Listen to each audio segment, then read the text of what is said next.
And what you'll see in it is our slums brilliantly photographed in black and white. How we lived then. 5 kids to a bed, no lab, no bath, mildew running down the walls.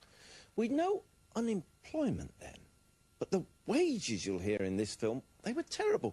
Wages not fit for a dog. Homes not fit for a pig. When this film was made, nearly 25 years ago, the Tenants Association I was chairman of tried to stop it being shown. My committee felt the media were using us, exhibiting our poverty for all to see. But within months of this film, all the families you'll see were rehoused, and St Anne's has been rebuilt quite well, with low-rise houses, because of the pressure we all kept up. The film was well watched. It's a strong film, maybe because it focuses just on the poverty. 'Tis amazing how we lived then, in what passed for homes. It's changed for the better, only because we all did pull in our ways to make it change. But a long time ago, 1969...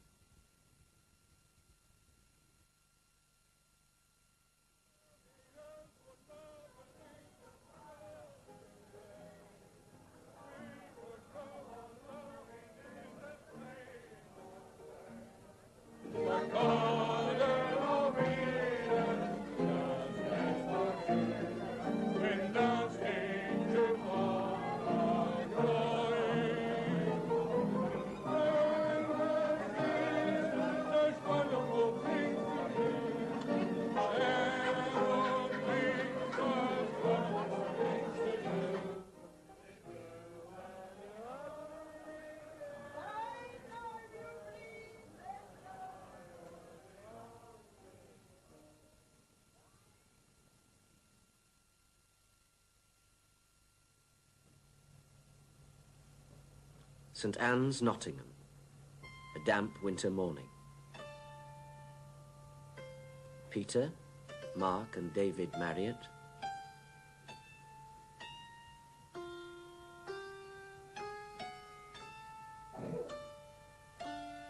Anthony and Evelyn, 11.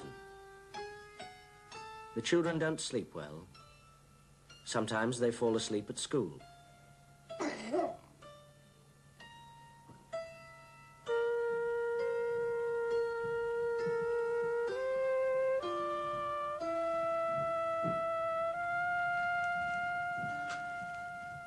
The house was very damp and very cold, because you could have a fire up the chimney back, and the back of the house was freezing. If the house were less damp, the attic might be pressed into service as a third bedroom, but it has a hole in the roof big enough for a man to climb through.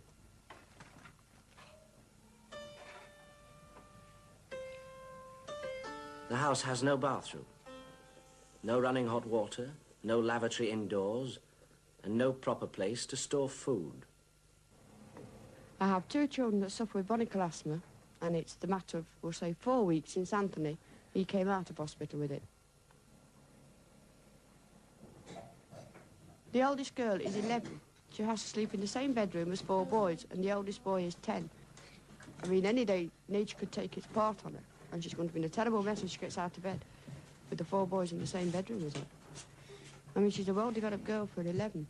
She knows all about the facts of life and everything.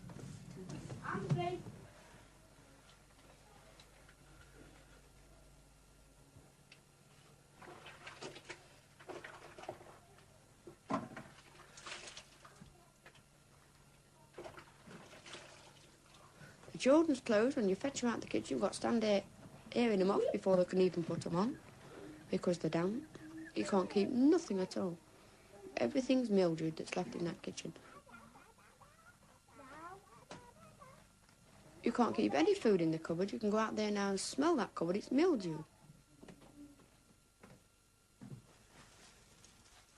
And if you buy a loaf of bread this morning, and I want to use it tomorrow morning, you could smell all fusting off it. You couldn't possibly use it.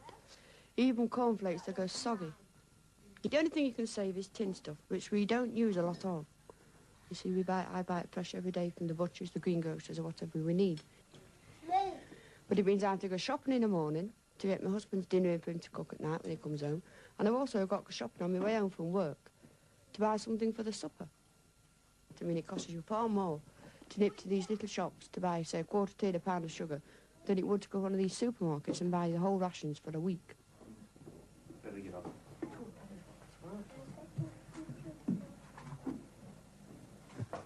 The house is owned by the council.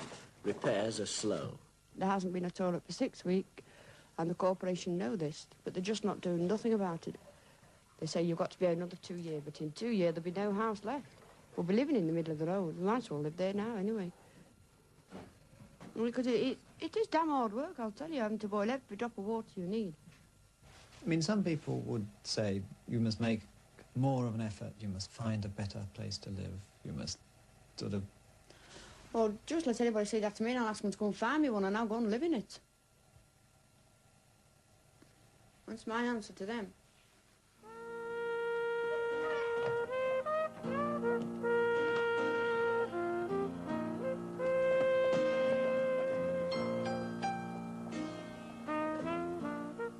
Where would she find it? In St. Anne's there are 10,000 houses, all small, all old, decaying together. 30,000 people live here in half a square mile, 5 minutes from the centre of Nottingham. It is 3 times as crowded as the rest of the city.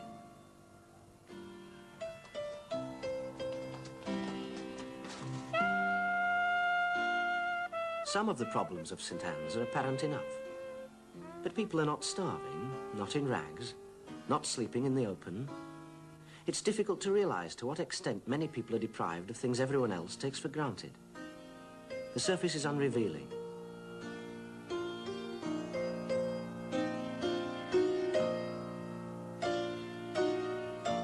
But we know more about this area than other similar ones. Researchers from the University of Nottingham have studied it closely. Poverty isn't a thing that you're either in or not in. Districts like this constantly verging on poverty. The individual people are sometimes above and sometimes below the line that researchers from outside might come in and call poverty. And it takes the form of a life cycle. You may well be born in poverty. That's to say, if you're the second or third child, not the fifth or sixth, but the second or third, you may well arrive in a family whose budget is now so stretched and whose means are so small that they'd be better off on public relief. Good. You grow up, you leave school, and you go to work. And at that point, you take yourself and the family above the line, because there are now the incomes of all the children coming into the house. And then you get married, and after you've had your first or second child, you find yourself dipping again below the line, where you stay for a generation, a school generation, until your children take you out above the line again, until you go back down for good when you retire and become a pensioner.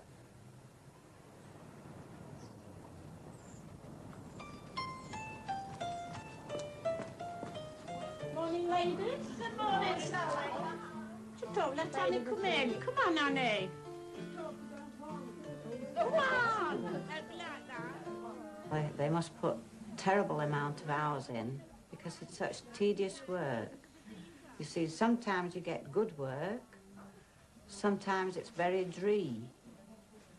And the drear it is, the harder they have to sit at it. You get a good walk, they can earn 30 bob a day at least. Get a bad one, take you a month to earn 30 shillings. Nottingham's most famous trade is lace.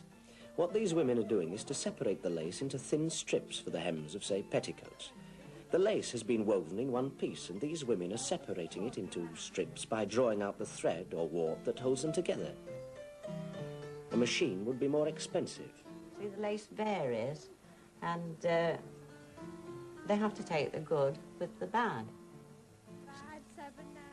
Around here, we're living in the poorer class of people, and they live for the lace. Take the lace off them, they wouldn't last long. They're too old to go out to work. They're past cleaning jobs. There's nothing that they could do. But apparently half of them have been brought up by their mothers and the grandmothers that did it before them.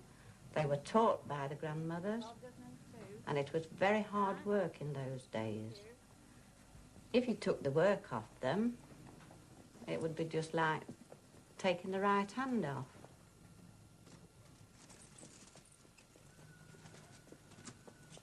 Some women prefer to do the same work at home.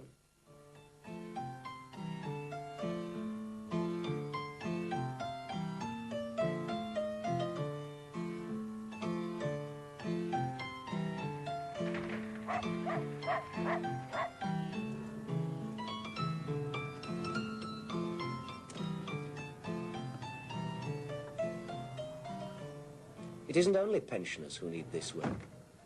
Pat Smith and her husband have 2 young children and would find it very difficult to make ends meet without her long hours at the lace. How much will you get for that lace work, and how long will it take you? Well, it varies, but this piece will take me between 3.5 hours to 4 hours. And they're 3 shilling a dozen breadths. And there are 3 dozen, so I shall get 9 shilling. And will it normally take you 3 to 4 hours, or may it take you shorter or longer? The work varies as you get it. If it's been overdressed, the threads are harder to pull out. And if the work's softer, they're easier. So it could take me, well, up to 12 hours to do the same amount of work. And you get more money then? Oh, no. When you take the work on, you know this. No matter how many hours it took you, you'd still get the same amount of money. So you might still get 9 shillings for 12 hours work? Oh, yes. How much on an average week would you make? Well, at the most, I'd make about £3 to £4. But if you've got a poor week, you can earn as little as 30 shillings. Could you manage without doing the lace? I have stopped on the odd occasion if I've been ill, but you feel the pinch straight away because you've been used to it. How much does your husband earn? His full week is £12.10, but he comes home with about £11 after that. That's £12.10 and then... His stoppages. Of this £11, 50 shillings goes in rent for a house with no bath and an outdoor lavatory. The house is very damp, but because they've worked hard, it doesn't look it. No, because my husband's put wood on the walls. But behind there, it's green and very damp. Does that mean you have to have a lot of fires? In this room, yes, you should have a fire continually.